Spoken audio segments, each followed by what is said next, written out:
काफी बार ऐसा होता है कि हम अपने सपने में किसी क्लोज फैमिली मेंबर या फिर फ्रेंड की डेथ देख लेते हैं और हम रियल लाइफ में उसी फैमिली मेंबर या फ्रेंड को वार्न करते हैं कि थोड़ा संभल के रहना। या फिर कभी कोई काली बिल्ली हमारा रास्ता काट देती है तो हम उस रास्ते से जाना अवॉइड करते हैं। ऐसी वरीज को या तो हम भगवान का इशारा मान लेते हैं या फिर हम इन सुपरस्टिशंस में बिलीव करना ही बेटर समझते हैं, क्योंकि हमारे दिमाग में एक थॉट आता है कि व्हाई टेक द रिस्क। पर क्या ऐसा पॉसिबल है कि एट सम गिवन पॉइंट हम सुपरस्टिशंस, डिल्यूजन और रियलिटी के बीच की लाइंस भूल सकते हैं? क्या हम इस हद का बिलीफ अपने अंदर ला सकते हैं कि हमारे आसपास जो कुछ भी हो रहा है, छोटी से छोटी चीजें जो भी हो रही हैं, वो या तो भगवान कर रहे हैं या फिर कोई डीमन कर रहा है? क्या हम अपने ड्रीम्स को इतना सीरियसली ले सकते हैं कि हमारे ड्रीम्स हमको कोई हिडन मैसेज लगने लगे? और क्या ये पॉसिबल है कि उसी हिडन मैसेज को कोई इंसान फॉलो करता रहे जब तक उस इंसान के फैमिली के अंदर किसी की मौत ना हो जाए? हमारे लिए इन बातों को सीरियसली लेना थोड़ा मुश्किल हो सकता है, लेकिन आज भी बहुत सारे लोग हैं जो अपने बिलीव्स के चलते आपको इस कदर तक मैनिपुलेशन तक ले जा सकते हैं कि आपके पास मरने के अलावा उससे निकलने का कोई और रास्ता ना बचे। और यही हुआ वू फैमिली के साथ। उनका डीमन से पोजेस्ड होने का बिलीफ इतना स्ट्रांग था कि उनकी एक बेटी की जान चली गई, लेकिन ये डेथ इतनी सिंपल नहीं थी।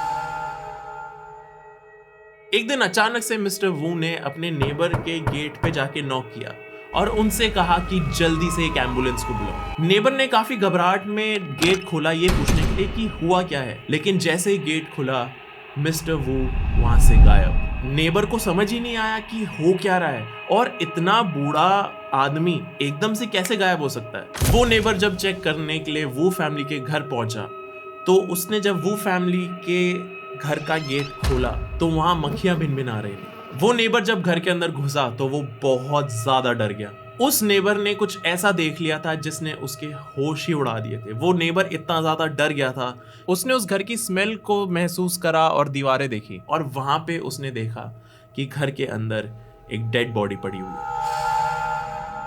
जब पुलिस को बुलाया गया तो उनका पहला इंप्रेशन ये था कि ये एक नॉर्मल नेबरहुड में रहने वाली, एक नॉर्मल दिखने वाली एक नॉर्मल फैमिली है जिनकी एक बेटी है जो टाइपे में जॉब करती है।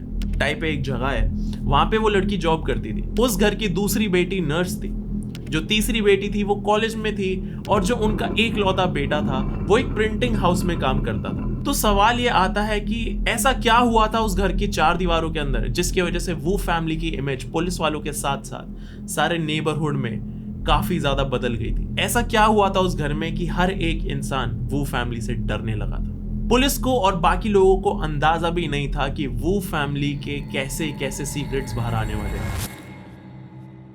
पुलिस ने जब वो फैमिली के नेबर्स से बात करी तो सारे नेबर्स ने ये बताया कि जो वो फैमिली थी वो बिल्कुल भी नॉर्मल नहीं थी। नेबर्स ने बोला कि हमें इस घर से ऐसी ऐसी आवाजें आती थी जो हम एक्सप्लेन भी नहीं कर सकते। कभी कभी वो फैमिली पूरी रात कुछ ना कुछ चैंट करती रहती थी और कभी कभी तो वो फैमिली एक दूसरे पे आइस कोल्ड वाटर फेंकते थे, चाहे फैमिली मेंबर कितना ही शिवर क्यों ना कर रहा हो। पुलिस ने एक चीज नोटिस करी कि जब भी नेबर्स वो फैमिली के बारे में बात करते थे, उनके बारे में बताते थे कि वो कैसे रहते थे, तो जो नेबर्स होते थे वो बहुत ज्यादा घबराए हुए होते थे, बहुत ज्यादा डरे हुए होते थे। नेबर्स की सारी बातें सुनने के बाद जब पुलिस ने वो फैमिली का घर देखा तो उन्हें अब भरोसा हो चुका था कि ये कोई नॉर्मल फैमिली नहीं थी और यहाँ पे इस घर के अंदर जो कुछ भी हो रहा था वो बिल्कुल भी नॉर्मल नहीं था। घर की विंडोज पे डिफरेंट और वियर्ड साइंस लगे हुए थे। विंडो पे रेड डायग्राम लगा हुआ है जिसे बागुआ कहते हैं, जिसमें कुछ ब्रोकन अनब्रोकन लाइंस होती हैं जो कि यिन और यांग को रिप्रेजेंट करता है। ये सिंबल घर में लगाने का मतलब है कि उस घर में रहने वाले लोग किसी चीज से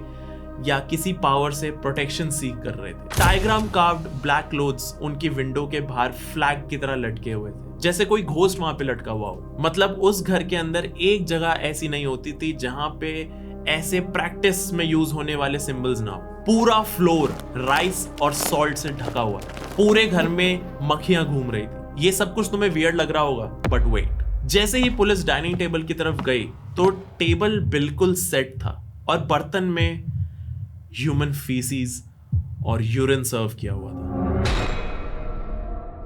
लेकिन उस घर की स्मेल और मक्खियों का मेन सोर्स वो डाइनिंग टेबल नहीं था, बल्कि पूरे घर की दीवारें थी। पूरे घर की दीवारें ह्यूमन फीसिस से कवर्ड थी। कहीं से पूप दीवार से गिर रहा था। घर की सारी विंडोज येलो पेपर से ढक के बिल्कुल बंद कर रखी थी ताकि बाहर की हवा या लाइट बिल्कुल भी घर के अंदर एंटर ना कर सके। और उस सब के बीच सबसे पहले वाले कमरे में वू फैमिली की एल्डेस्ट डॉटर की डेड बॉडी पड़ी हुई थी। उस लड़की की डेड बॉडी को हॉस्पिटल भेजा गया, जहां पता लगा कि वो लड़की 2 दिन से मरी हुई थी। उस लड़की की डेड बॉडी 2 दिन से उस घर के अंदर सड़ रही थी। उसकी पूरी बॉडी पे ब्रूजेस थे, जैसे उसे बहुत ज्यादा मारा पीटा गया हो, और उसकी पूरी बॉडी पे बर्न मार्क्स थे। और वो सारे के सारे बर्न मार्क्स एकदम सेम साइज के थे। उन सारे बर्न मार्क्स के अंदर कोई भी डिफरेंस नहीं था, वो एकदम आइडेंटिकल थे। लेकिन डॉक्टर्स ने बताया कि वो किसी भी एक्सटर्नल इंजरी के वजह से नहीं मरी है, बल्कि वो मल्टीपल ऑर्गन फेलियर की वजह से मरी है। उसके नॉस्ट्रल से लेके थ्रोट में और उसकी पूरी स्किन पे ह्यूमन फीसिस और यूरिन का मिक्सचर था। और डॉक्टर्स का दिमाग दूर दूर तक काम नहीं कर रहा था कि ये सब कुछ कैसे पॉसिबल है। खाली इतना ही नहीं, ऑटोप्सी में ये पता लगा कि उस लड़की के पेट में कोई भी खाना नहीं था, बल्कि उसके पेट में भी सिर्फ ह्यूमन फीसिस थी। अब सिर्फ एक ही सवाल था कि किसी ने ऐसा क्यों करा होगा, और बाकी की पूरी फैमिली कहां गायब थी, और वो फैमिली अपनी बेटी के साथ क्यों नहीं थे, अपनी बेटी के डेड बॉडी के अराउंड क्यों नहीं थे। और एक और सवाल ये आ गया था कि क्या वो फैमिली ने ही अपनी बेटी का मर्डर करा है। ये सब शुरू हुआ जब वो फैमिली की सबसे छोटी बेटी को एक दिन आउट ऑफ ब्लू एक ड्रीम आया। उसने अपनी फैमिली को बताया कि उसके ड्रीम में थर्ड प्रिंस आए थे। चाइनीज फोकलोर के अकॉर्डिंग कहा जाता है कि थर्ड प्रिंस जब पैदा हुए थे तो वो नॉर्मल बच्चों की तरह 9 महीने में पैदा नहीं हुए थे, बल्कि उनको पैदा होने में 3 साल और 6 महीने लगे थे। थर्ड प्रिंस की माँ इतनी ज्यादा फ्रस्ट्रेट हो गई थी कि वो अपने पेट को पंच करने लगती थी, क्योंकि उनके अंदर जो बच्चा था वो बाहर नहीं आ रहा था। लेकिन 3 साल और 6 महीने के बाद वो बाहर निकले, वो भी एक फ्लैश बॉल की तरह। थर्ड प्रिंस के पैदा होते ही थर्ड प्रिंस के फादर ने सीधा बोल दिया था कि ये एक डीमन है, और थर्ड प्रिंस के फादर थर्ड प्रिंस को उसी टाइम मार देना चाहते थे। लेकिन जैसे ही थर्ड प्रिंस के फादर ने उन्हें मारने की कोशिश करी, उसी टाइम एकदम से फ्लैश बॉल के अंदर से एक यंग थर्ड प्रिंस निकले थे। अपने पेरेंट्स से ऐसे रिलेशन होने के बावजूद थर्ड प्रिंस की रिस्पॉन्सिबिलिटी थी कि वो अपनी फैमिली को प्रोटेक्ट करें। एट एनी कॉस्ट उनको सिर्फ अपनी फैमिली को प्रोटेक्ट करना था, और इसीलिए थर्ड प्रिंस को बच्चों और फैमिली की प्रोटेक्शन के लिए वर्शिप किया जाता है। Third Prince is a protection God. तो जब छोटी बेटी को थर्ड प्रिंस के ड्रीम्स आने लगे, तो इन ड्रीम्स की वजह से फैमिली को लगने लगा कि घर में उनकी फैमिली के अंदर किसी को प्रोटेक्शन की जरूरत है। कंटिन्यूसली ये ड्रीम्स के बारे में सुनने के बाद वो फैमिली को लगा कि उनकी छोटी बेटी के अंदर से उसकी सोल बाहर आ चुकी है। बेसिकली जो छोटी बेटी थी उसकी अपनी सोल उसकी बॉडी को छोड़ चुकी है। वो फैमिली इतनी ज्यादा रिलीजियस थी कि उनको लगता था कि सोल अपना शरीर बहुत वेज में छोड़ सकती है, तो उनकी छोटी बेटी की सोल हमेशा के लिए ना खो जाए, इस वजह से वो फैमिली उसे एक पास के मंदिर में ले गए। वो फैमिली जिन जिन कल्चर्स में बिलीव करती थी उसके अकॉर्डिंग एक मंदिर था जो एकदम एक्यूरेट था और उनके घर के पास में ही था, तो वो अपनी छोटी बेटी को वहां ले गए। हो सकता है कि कहानी थोड़ी बहुत कॉम्प्लिकेट हो रही हो, लेकिन वीडियो के एंड तक आते आते ये सारी बातें सेंस बनाने लगी। तो वो फैमिली अपनी छोटी बेटी को लेके मंदिर चले गए और वहां सोल कॉलिंग का रिचुअल करने लगे। और इस सोल कॉलिंग के रिचुअल के टाइम पे बार बार उनके सामने थर्ड प्रिंस का नाम आने लगा। जो पुजारी थे जो इस पूरे रिचुअल को कर रहे थे, उन्होंने वो फैमिली से कहा कि आप अपनी सबसे बड़ी बेटी को घर बुला लो, क्योंकि वो एक बहुत बड़े खतरे में।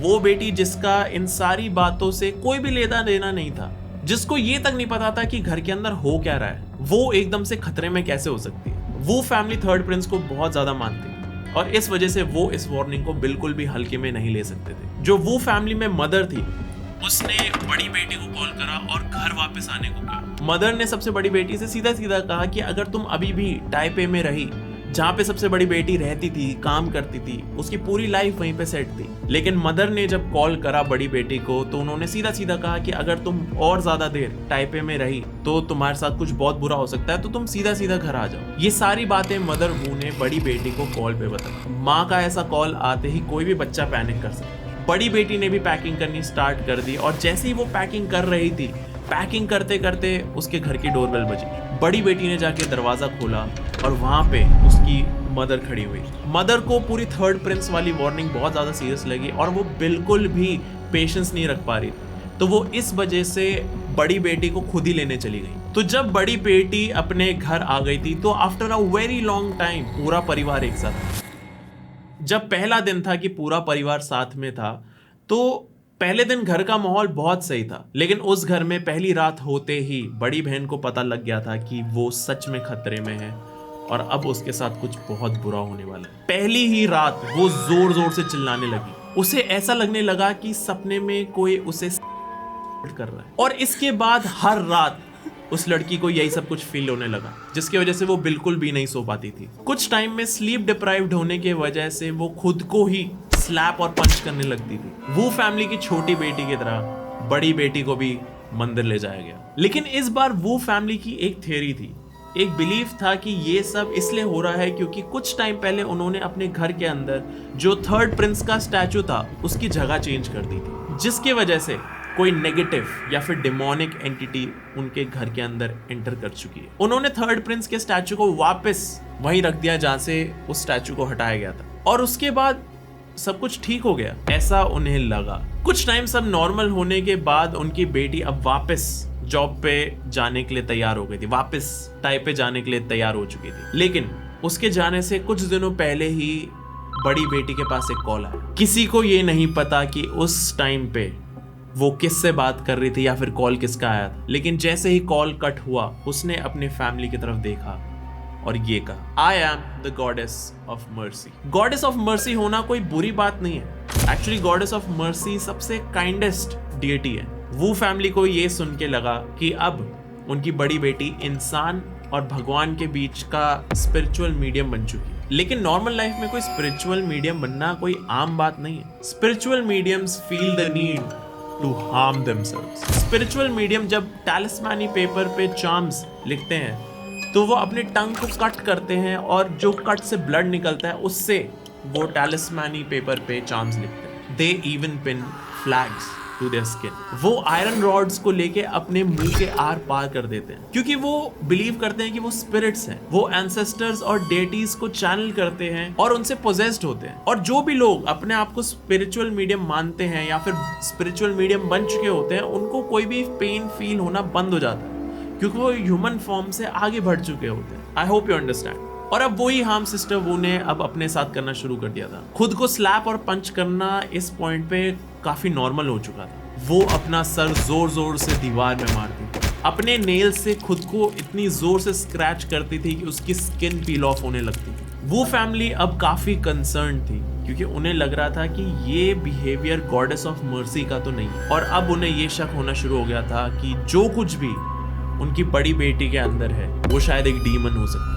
वो फैमिली ने अपनी बड़ी बेटी के अंदर से डीमन निकालने के लिए बाकी दोनों बहनों को एक साथ एक ऐसी जगह पे भेज दिया जहां पे इस टाइम पे तो बिल्कुल नहीं भेजना चाहिए किसी को। तीनों बहनों को 5 फिंगर माउंटेन मेडिटेट करने भेज दिया गया ताकि अगर कोई भी प्रेजेंस उन बाकी 2 बेटियों के अंदर है तो वो वहीं रह जाए। 5 फिंगर माउंटेन के लिए लोगों का मानना है कि वो जितना पॉजिटिव है वो माउंटेन उतने ही नेगेटिव भी है। वो माउंटेन फिजिकली नहीं बल्कि स्पिरिचुअली भी सेफ नहीं है। काफी लोगों ने 3rd फिंगर पे कुछ ऐसी चीजें एक्सपीरियंस करी थी जिसके बाद उन्होंने बोला था कि उन्हें ट्रैप्ड फील हो रहा है कि अब वो किसी तो स्पिरिट के कंट्रोल में, बेसिकली पोजेस्ड है। ये कंप्लेन काफी लोगों की आती थी जो कोई भी 3rd माउंटेन विजिट करते थे। कहा जाता है कि उस माउंटेन पे जो लोग टाइम से पहले या फिर अनफेयर तरीकों से मर गए हैं वो रहते हैं और उन सारे मरे हुए लोगों की आत्माएं वहीं वेट करती हैं ताकि एक दिन उन्हें एक मौका मिले और वो अपना अधूरा काम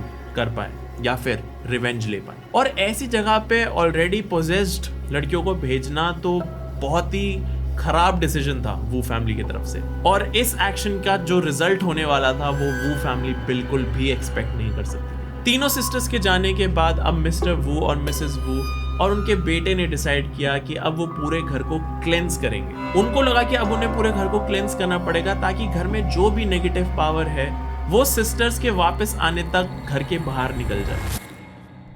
वो फैमिली ने क्लेंजिंग के लिए एक मास्टर को बुलाया, लेकिन वो मास्टर जब घर तक पहुंचे तो उन मास्टर ने देखा कि घर के दरवाजे पे एक फॉक्स की स्पिरिट खड़ी हुई है। फॉक्स बेसिकली केओस का सिंबल है। फॉक्सेस ह्यूमन लाइफ पे फीड करती है, लेकिन मेन प्रॉब्लम फॉक्स स्पिरिट नहीं थी। मास्टर ने बताया कि ये घर हॉरिबल डीमंस से भरा हुआ है और अगर वो फैमिली वहां ज्यादा दिन रही तो वो डीमंस उन्हें खा जाएंगे, वो डीमंस पूरी फैमिली को खत्म कर देंगे। इतना होने के बाद मास्टर घर के अंदर गए ही नहीं, उन्होंने घर को एंटर ही नहीं करा, वो घर के बाहर से ही वापस निकल गए। कुछ घरों में ना छोटी छोटी बातों को बहुत बड़ा साइन मान लिया जाता है। तुम सोचो कि अगर घर के अंदर कुछ ज्यादा शार्प कॉर्नर्स वाला फर्नीचर है या फिर घर के अंदर कुछ टूटी हुई चीजें हैं तो वो सब बैड लक लाते हैं। और वो फैमिली का ऐसी ही बातों पे बिलीफ बहुत ज्यादा स्ट्रांग था। वो फैमिली का घर इस तरीके से बना हुआ था कि उसमें सनलाइट बिल्कुल नहीं आती थी। इवन वो फैमिली के घर के शेप को देखा जाए तो उनका घर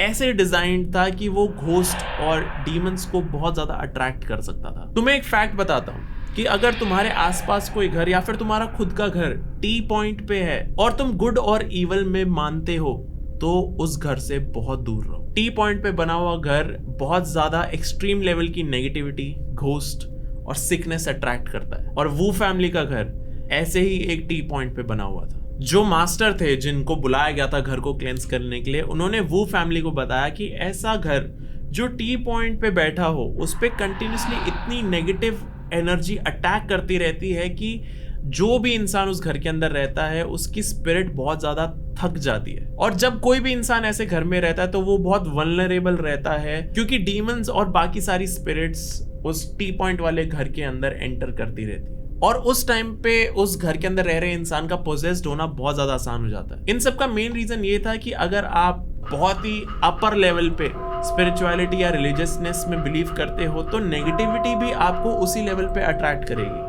मास्टर ने उस घर में काफी दिन एक्सॉर्सिज्म किया और फाइनली एक दिन उन्होंने कहा कि अब ये घर पूरी तरीके से क्लेंज हो चुका है। लेकिन अपने घर को क्लेंज रखने के लिए वो फैमिली ने बहुत सारे टैलिस्मैनिक पेपर अपने घर के अंदर लगाए और कंटिन्यूसली 9 इंसेंस स्टिक्स जलाते रहे क्योंकि 9 इंसेंस स्टिक्स एक साथ जलाना डेटीज को खुश करने के लिए सबसे पावरफुल चीज मानी जाती है। और उन्हीं इंसेंस स्टिक्स के अरोमा को घर के अंदर ही रखने के लिए वो फैमिली ने अपने घर के सारे आउटलेट्स को बंद कर दिया। ये सब करने के बाद अब वो फैमिली अंदर से पॉजिटिव और लाइट फील कर रही थी। उनको सच में लगा कि अब जितनी भी नेगेटिविटी थी घर में वो बाहर जा चुकी है और अब वो फैमिली का घर रेडी है तीनों बेटियों को वापस लाने के लिए, जिन तीनों बेटियों को उन्होंने मंदिर भेजा हुआ था मेडिटेशन के लिए। पूरा 1 महीना 5 फिंगर माउंटेन पे मेडिटेशन के बाद तीनों वो सिस्टर्स अपने घर आ गए। उन्हें लगा कि जो बुरा होना था वो अब तक हो चुका है और अब कुछ भी बुरा नहीं होगा। लेकिन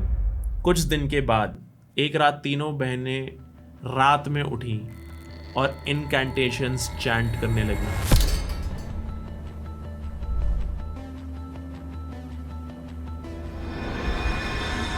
उनका कहना था कि ये उनका असली घर नहीं है, उन्हें अपने असली घर जाना है। उन्होंने ये रट लगा ली थी, वो बार बार इस चीज को रिपीट कर रही थी। इनकैंटेशन बोलने से और साथ में रिपीट करने से आप किसी और का कर्स इक्वली शेयर कर लेंगे और वो फैमिली में वो कर्स था शेयर्ड डिल्यूजन। इस पॉइंट पे आके तीनों बहनों का दिमाग लिटरली उनके कंट्रोल से बाहर जा चुका था। वो चिल्ला रही हैं, पूरे घर में कियोस है और कोई समझ नहीं पा रहा है कि सब कुछ करने के बाद भी, घर को क्लेंस करने के बाद भी ये सब कुछ कैसे हो रहा है। वो फैमिली अब और ज्यादा इंसेंस स्टिक जलाने लगे, तेज तेज इनकैंटेशंस चैंट कर रहे थे और इस सब शोर शराबे के बीच मिस्टर वू ने एकदम से फैमिली की तरफ देखा और अनाउंस करते हुए कहा, I am Jade Emperor.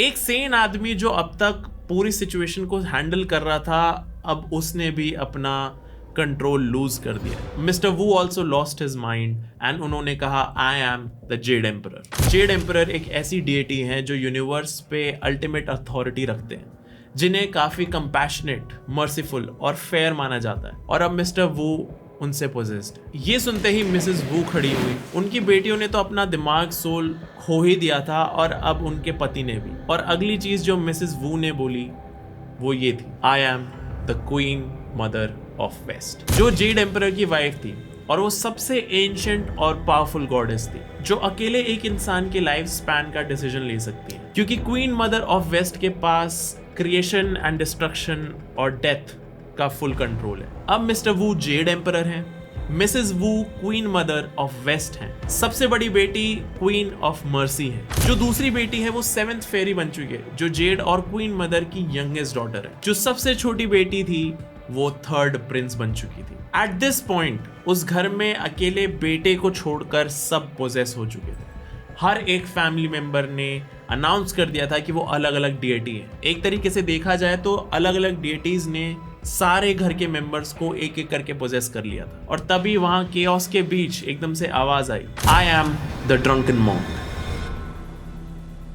Wu family का एक लौता सेन बचा हुआ उनका बेटा भी अब पोजेस हो चुका था, जिसके साथ अब पूरी Wu family officially different but good deities से पोजेस हो चुकी है। लेकिन इतनी अच्छी डेटीज किसी को पोजेस करके उनके साथ गलत क्यों करेंगी? और इस सवाल का जवाब था मिस्टर वू के पास। मिस्टर वू ने कहा कि हम सब में से कोई एक है जो डीमन से पोजेस्ड है, लेकिन अपनी प्रेजेंस को हाइड कर रहा है किसी डीएटी का नाम लेकर। बेसिकली पूरी फैमिली के अंदर कोई एक मेंबर था जिसके अंदर डीमन था, और पूरी फैमिली में से जो कोई भी वो इंसान था वो अपने आप को किसी और डीएटी का नाम लेके छुपा रहा। और अब उस डीमन से पूरी फैमिली को बचाने के लिए सारी डीएटीज एक साथ आ गई हैं और अलग अलग फैमिली मेंबर्स को पोजेस कर रही हैं, जिससे पूरी फैमिली ये पता लगा सके कि किस फैमिली मेंबर के अंदर डीमन है और उस डीमन को बाहर निकाला जा सके। और इस आइडिया की वजह से शुरू हुए वो फैमिली के सबसे हॉरिबल अगले 2 महीने।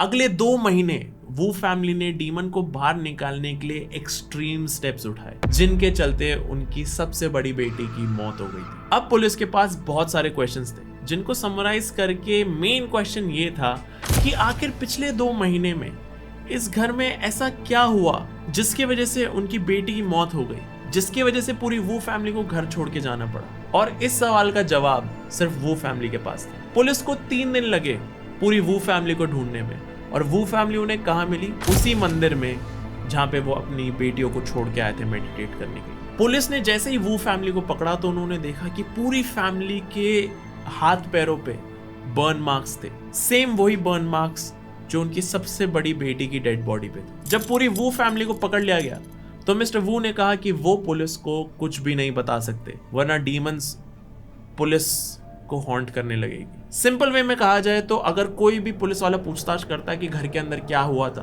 तो वो जो डीमन है वो उसी पूछताछ करने वाले को हॉन्ट करने लगेगा। बेसिकली जो कर्स है वो पास ऑन हो जाएगा। मिस्टर वो इतने ज्यादा डरे हुए थे कि उन्होंने लिटरली चिल्लाना शुरू कर दिया कि अगर पुलिस वाले वहां से बाहर नहीं गए तो वो भी पोजेस्ड हो जाएंगे। लेकिन मिस्टर वो इतने में नहीं रुके। उन्होंने पुलिस को बोला कि उस घर में उनकी बेटी को उन्होंने नहीं मारा, बल्कि उनकी बेटी को एक डीमन ने मारा जो उनकी बेटी से अटैच्ड था। इसी वजह से पूरी वो फैमिली को देख के लग रहा था कि वो अपनी बहन और बेटी के मरने को लेके दुखी नहीं है, बल्कि वो एक्चुअली रिलैक्स्ड है, which is very weird। अब पूरी वो फैमिली पुलिस को कुछ नहीं बताना चाहती थी, तो पुलिस ने उन्हीं की तरह सोचना शुरू किया और उन्होंने एम्परर्स रूलर का यूज किया, एक वुडन रूलर जिसपे डेटीज के टाइटल्स और स्कल्पचर्स बने हुए होते हैं। ये इविल स्पिरिट्स को क्लेंस करता है और उन्हें एक स्पेसिफिक जगह में एंटर करने से रोकता है। पुलिस को ऐसी चीजों पे बिल्कुल भी भरोसा नहीं था, लेकिन ऐसी चीजें लाना बहुत जरूरी था क्योंकि उन्हें पता करना था कि एक्चुअली घर में हुआ क्या है। और पुलिस का ये आइडिया काम कर गया और इस रूलर को यूज करने के बाद पूरी वो फैमिली ने बताना शुरू करा कि एक्चुअली घर के अंदर हुआ क्या था। लास्ट 2 महीने वो फैमिली का वो घर लिटरली हेल बन चुका था। फैमिली को डेस्परेटली उस डीमन को घर से बाहर निकालना था। पूरा घर पोजेस था and it was complete chaos. उन्होंने घर में वो सब कुछ स्टार्ट करना शुरू कर दिया जो डीमंस को बिल्कुल पसंद नहीं होता। वो फैमिली ने घर के पूरे फ्लोर पे राइस और सॉल्ट स्प्रिंकल कर दिया था एंड वही राइस और सॉल्ट सबसे पहली चीज थी जो पुलिस ने नोटिस करी थी घर में घुसने के बाद। वो फैमिली टैलिस्मैनिक ऑब्जेक्ट्स यूज करके अजीब अजीब सेरेमनीज करने लगी। हर दिन वो फैमिली एक अलग मेंबर को चूज करते थे, उसे नील करवाते थे, अपने लूज हैंड से उसी मेंबर को मारते थे, क्योंकि वो फैमिली का ये मानना था कि डीमन को एक इंसान के अंदर से मार मार के ही बाहर निकाला जा सकता है। डीमंस को राइस और सॉल्ट बिल्कुल नहीं पसंद होता और इसी वजह से पूरे फ्लोर पे राइस और सॉल्ट बिखेर दिया गया था। जब राइस और सॉल्ट फ्लोर पे डाल के भी कोई फायदा नहीं हुआ तो उन्होंने राइस और सॉल्ट का पेस्ट बना के एक दूसरे पे लगाना शुरू कर दिया ताकि सॉल्ट अपना काम करे और जो भी नेगेटिव पावर है वो बाहर निकल जाए। सब एक दूसरे को बारी बारी मारने लगते थे। वो फैमिली इंसेंस स्टिक से एक दूसरे को जलाने लग गए, जिससे उनकी स्किन में बर्न मार्क्स और होल्स होने लग गए थे। जो कुछ भी वो फैमिली कर रही थी उस डीमन को बाहर निकालने के लिए, वो कुछ भी काम नहीं कर रही। लेकिन फिर वो फैमिली एक डिसीजन पे पहुंची कि गॉड हो या डीमन, सबको सफाई बहुत ज़्यादा पसंद होती है, तो क्यों ना हम इतनी ज़्यादा गंदगी कर दें कि वो डीमन खुद ही बाहर निकल के चला जाए। इसीलिए उन्होंने अपने घर की दीवारों पे ह्यूमन फीसीज लगाना शुरू कर दिया था। उनके डिनर टेबल पे भी यूरिन और ह्यूमन फीसीज रखा जाने लगा। वो एक दूसरे पे ह्यूमन फीसीज और यूरिन लगाने लग गए थे। लेकिन जब बाहर वाली डर्ट से भी कुछ नहीं हो रहा था तो उन्होंने सोचा कि अब स्पिरिट्स को अंदर से क्लेंस करना पड़ेगा। तो पूरी फैमिली खाना छोड़कर सिर्फ ह्यूमन फीसीज और यूरिन खाने लगे। वो फैमिली पिछले 1 महीने से सिर्फ ह्यूमन फीसीज ही खा रही थी। वो फैमिली ने पुलिस को बोला कि इस पूरे मास एक्सोर्सिज्म में पूरी फैमिली इंजर्ड हुई है, ना कि सिर्फ वो लड़की जिसकी मौत हुई है। मिस वू ने कहा कि जिस डीमन ने उनकी बेटी को पोजेस किया था, पूरी वो फैमिली ने मिलके कहीं ना कहीं उस डीमन को फाइनली बाहर निकाल दिया। और क्योंकि सबसे बड़ी बेटी सबसे पहले पोजेस हुई थी, तो एक्सोर्सिज्म के बाद बड़ी बेटी की सोल बड़ी बेटी की बॉडी में वापस नहीं आ पाई थी, जिसकी वजह से उनकी बड़ी बेटी की डेथ हो गई थी। इस टॉर्चरस डेथ के बाद वो फैमिली काफी रिलीव्ड थी कि डीमन अब उनके घर से बाहर जा चुका है। ये सब पुलिस के लिए सुनना काफी ज्यादा हैवी था। पुलिस ने स्ट्रेट अवे इवैल्यूएशन के लिए साइकेट्रिस्ट को बुलाया और वो फैमिली से बात करके साइकेट्रिस्ट ने कहा कि पूरी वो फैमिली में से किसी को भी कोई भी मेंटल प्रॉब्लम नहीं है, ना ही उनमें से किसी को कोई हेलुसिनेशंस आ रहे हैं, ना ही कोई स्किज़ोफ्रेनिया के साइंस थे, और पूरी की पूरी वो फैमिली एकदम नॉर्मल थी। उनका कलेक्टिवली एक बिलीफ था कि पूरी फैमिली में से किसी एक इंसान के अंदर डीमन है। तो अगर पूरी वो फैमिली मेंटली फिट थी तो उनकी सबसे बड़ी बेटी की डेथ के लिए रिस्पॉन्सिबल कौन होगा? इनिशियली वो फैमिली पे चार्जेस लगाए गए थे, लेकिन कोर्ट में प्रूफ हो गया था कि डेथ का रीजन एक्सटर्नल इंजरीज नहीं था। बड़ी बेटी की डेथ का रीजन मल्टीपल ऑर्गन फेलियर्स था, जो ह्यूमन फीसिस कंज्यूम करने की वजह से हुआ। कोर्ट में यही कहा गया था कि एल्डेस्ट डॉटर को किसी ने फोर्स नहीं किया था ये सब कुछ करने के लिए। घर की सबसे बड़ी बेटी भी उनके शेयर डिल्यूजन में उतना ही बिलीव करती थी जितनी बाकी फैमिली करती थी। फैमिली पे लगे मर्डर चार्जेस हट गए और फिर वो फैमिली ऐसे नॉर्मली रहने लग गई जैसे कि कभी कुछ हुआ ही नहीं था। कुछ लोगों का ये मानना था कि हाँ, एक टाइम पे वो फैमिली पोजेस थी, लेकिन जब वो डीमन चला गया जिसने पूरी फैमिली को पोजेस करा हुआ था, वो फैमिली वापस से नॉर्मल हो गई। एक मूवी है जो इसी स्टोरी पे बेस्ड है। मूवी का नाम है इनकैंटेशन। तुम देख सकते हो नेटफ्लिक्स पे। इट्स वेरी गुड, मेरे को काफी अच्छी लगी थी, तुम देख सकते हो। चाहे वो पोजेशन या सुपरस्टिशन हो या फैमिली का एक दूसरे के अगेंस्ट होना हो, दोनों ही केसेस में मेजर विक्टिम डॉटर्स रही हैं। दोनों के ही केस में मास साइकोलॉजिकल ब्रेकडाउन हुआ है और जिसके कॉन्सिक्वेंसेस एक्चुअली डेडली थे। Sometimes being too superstitious is also a disease. लेकिन अब आता है मेरा सवाल, अगर घर के सारे मेंबर्स ही डेटीज की फॉर्म ले चुके थे तो जरूरी थोड़ा है कि सिर्फ एक ही इंसान में, जो कि बड़ी बेटी थी, सिर्फ एक ही इंसान के अंदर डीमन हो। फैमिली मेंबर्स में से मोर देन 1 मेंबर्स भी तो पोजेस्ड हो सकते हैं। इट्स वेरी पॉसिबल कि किसी और फैमिली मेंबर के अंदर डीमन हो या फिर उसके वजह से ही बड़ी बेटी की डेथ हुई हो। अगर ऐसा हो सकता है तो अकॉर्डिंग टू द स्टोरी तुम्हें वो कौन सा फैमिली मेंबर लगता है जो एक्चुअली डीमन के कंट्रोल में था? प्लीज अपने आंसर्स नीचे कमेंट्स में जरूर बताना।